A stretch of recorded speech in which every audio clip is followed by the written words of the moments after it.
Hello.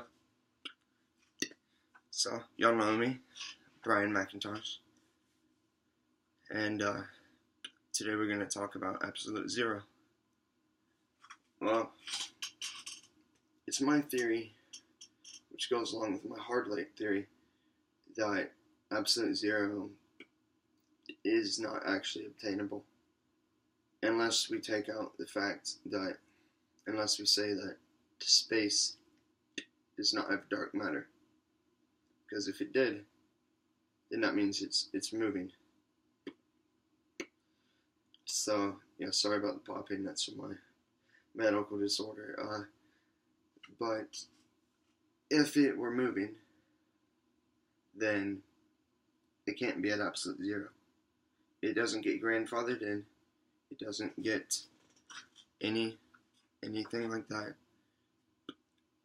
Right now you're moving 1,000 miles an hour, pretty much exactly, around the Earth, just in its natural, spin, rotation. But you're moving so much faster than that around the sun at the same time. And for me as a programmer, it's easy just to understand that, just like it's just arrays inside arrays, also known as multi-dimensional arrays. But so think about it. If you were actually able to make something instantaneously absolute zero, in my theory, that would mean that there is no possibility of its inertia. You would essentially destroy it, or I guess if you didn't destroy it, then it would hold its position and zip really far away from you. Well, actually, you'd zip really far away from it as it tore through whatever it was in its path, like a neutron star. If it were truly at absolute zero and 100% maintained. Now, I'm hoping this makes sense to you, because if there were a way to make it relative, then we could have what I call an air climber. A thing, essentially, I designed when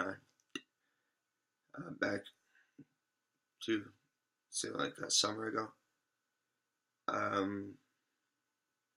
And it basically has pads, think of suction cups, and it climbs by having those be at absolute zero, therefore they cannot move. But that would only be if you could select essentially how many arrays worth of motion you wanted it to be absolute zero in.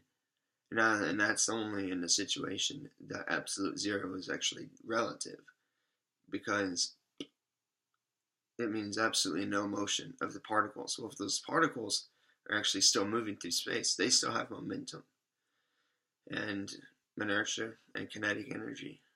Now, unless we get into my hard light theory, then that's a little different, but we'll get to that in a video called hard light theory.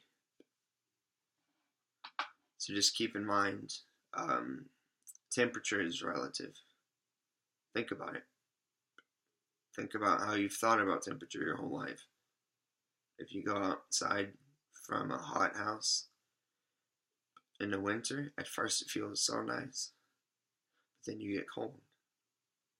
Or in my case, I just came in from working, and I'm sweaty. Felt nice to get into a, warm house, but not anymore. So yeah, think about it. Relative.